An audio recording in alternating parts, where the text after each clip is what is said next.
Bismillahirrahmanirrahim. Assalamualaikum warahmatullahi wabarakatuh. Salam sejahtera untuk kita semua. Dalam kesempatan ini saya akan menyampaikan terkait cara membuat kesimpulan dalam sebuah laporan penelitian. Tentu saja sebagai sebuah kesimpulan, kita mengetahui bahwa kesimpulan ini diletakkan di akhir daripada sebuah laporan penelitian.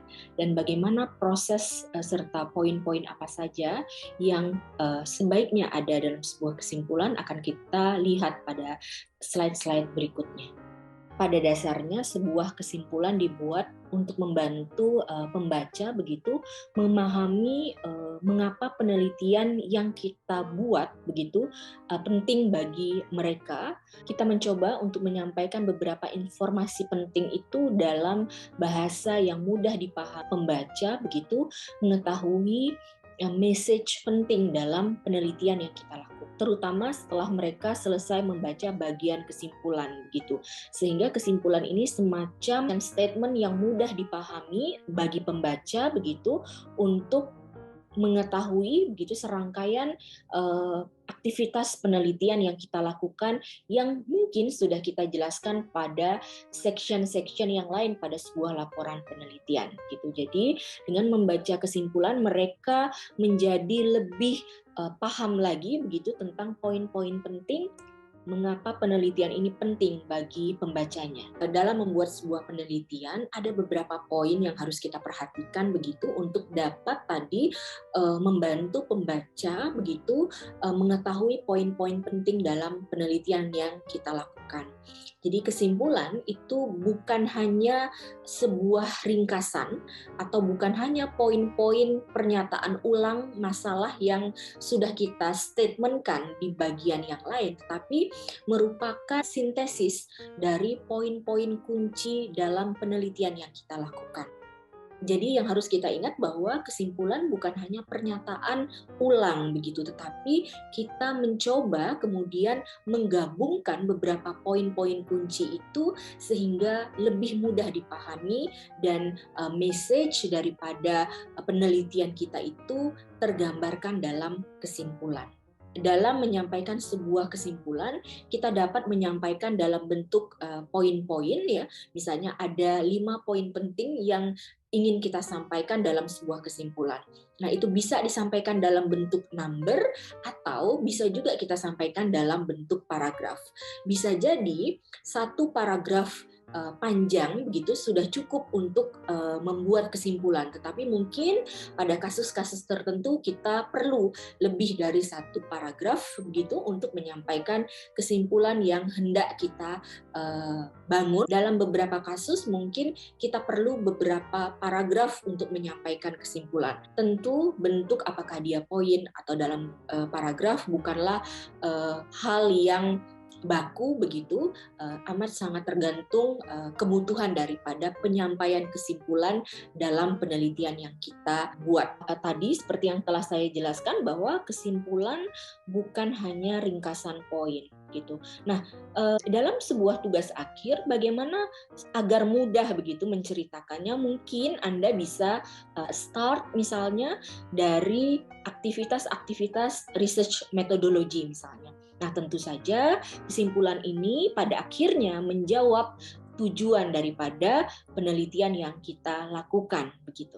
Baik, terkait penjelasan saya terkait kesimpulan dalam sebuah laporan penelitian pada video kali ini ada beberapa hal penting yang dapat saya sampaikan bahwa ketika membuat kesimpulan, kita tidak hanya menyampaikan ulang begitu poin-poin yang akan atau yang telah kita sampaikan sebelumnya.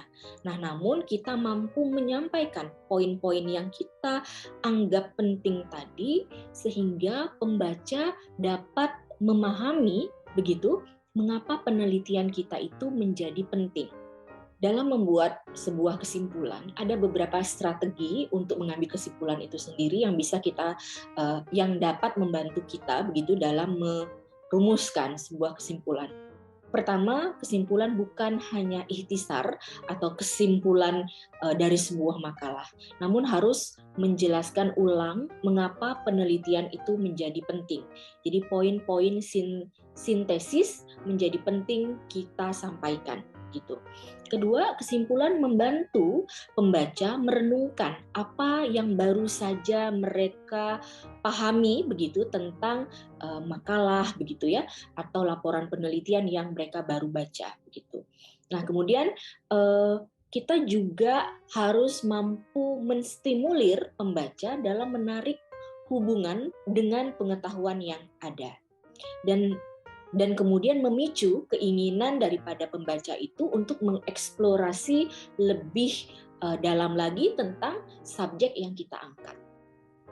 Nah, kemudian strategi yang lain adalah bahwa kesimpulan dapat membuat pembaca begitu merasa puas begitu dengan apa yang kita sampaikan, mereka merasa lebih tahu begitu tentang satu objek yang kita angkat tadi begitu, dan mereka juga ingin lebih mencari informasi terkait bahasan yang kita sampaikan.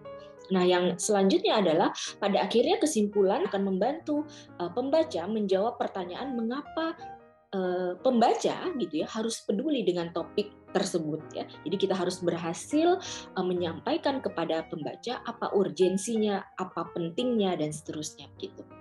Nah, sehingga ketika kita sudah sampai pada poin-poin ini, kesimpulan yang kita bangun betul-betul membantu pembaca dalam memahami akan topik dan mereka bisa mendapatkan message betapa pentingnya penelitian yang kita lakukan ini, dan kemudian mampu menggugah begitu menggugah mereka untuk melakukan eksplorasi lebih lanjut.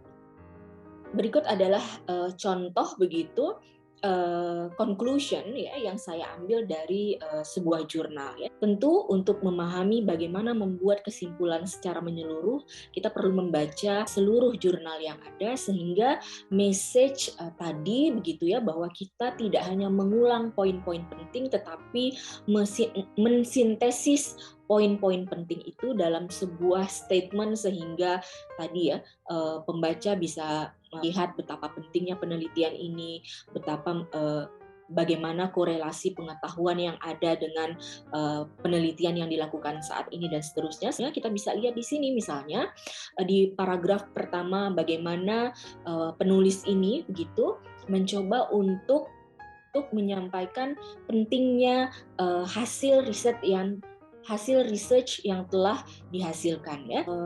Di paragraf kedua kita bisa lihat di situ penulis mencoba untuk menegaskan begitu betapa ada hubungan begitu ya antara pengetahuan yang sebelumnya, literatur sebelumnya dengan apa yang mereka temukan. Begitu pula dengan paragraf ketiga, paragraf keempat ya, paragraf kelima sampai dengan paragraf ke-6 ya. Anda bisa perhatikan satu persatu. Oke, jadi jika kita perhatikan satu-satu dalam poin kesimpulan ini begitu, setiap paragrafnya menjelaskan bagaimana pentingnya begitu research yang dilakukan sehingga tadi menggugah orang untuk melakukan eksplorasi. Terutama di paragraf terakhir begitu ya, mereka juga menyampaikan apa limitasi daripada penelitian ini ya, sehingga orang kemudian lebih mencari tahu terkait research yang sedang atau telah mereka baca gitu. Saya mencoba untuk menyampaikan contoh kesimpulan yang lain pada jurnal yang berbeda begitu, tentu tujuannya berbeda ya, isinya berbeda ya, namun disampaikan secara lebih sederhana begitu. Tapi satu poin yang mungkin saya harus ingatkan, pendek bukan berarti tidak lebih baik daripada yang lebih panjang tadi begitu. Nah, namun yang pendek ini ya kita pilih kalimat yang memang powerful begitu untuk menyampaikan poin-poin penting dalam penelitian yang kita lakukan. Kalau di sini hanya ada 2 paragraf begitu yang disampaikannya untuk menyimpulkan hasil penelitian. Nah, karena ini dibuat lebih pendek karena ada karena ada section contribution pada section sebelumnya, sehingga conclusion ini hanyalah poin-poin yang memang dianggap penting dan bagaimana menggugah tadi pembaca untuk melakukan eksplorasi lebih dalam lagi. Nah, tentu sebetulnya ini tergantung tergantung tuntutan yang ada ya. Kalau dalam sebuah jurnal ada template contribution and conclusion, misalnya tadi di slide sebelumnya ada kata-kata concluding comments gitu ya, dan seterusnya. Nah, namun mungkin kalau di penulisan tugas akhir kita hanya menggunakan bab kesimpulan dan saran gitu ya. Nah, pada bab kesimpulan dan saran di tugas akhir misalnya sama persis begitu ya, bagaimana kita menyampaikan poin-poin mengapa research ini penting, dan tentu saja harus menjawab tujuan daripada penelitian ini. Nah, poin-poin apa saja kita bisa ambil dalam poin-poin penting dalam sebuah kerangka metodologi penelitian yang sudah kita bangun. Nah, apa saja poin-poin detailnya, poin-poin penting yang tadi yang dapat menggugah, mungkin kita bisa mengambil dari misalnya poin-poin research methodology. Ya, dari aktivitas-aktivitas research methodology bisa kita ambil dari situ.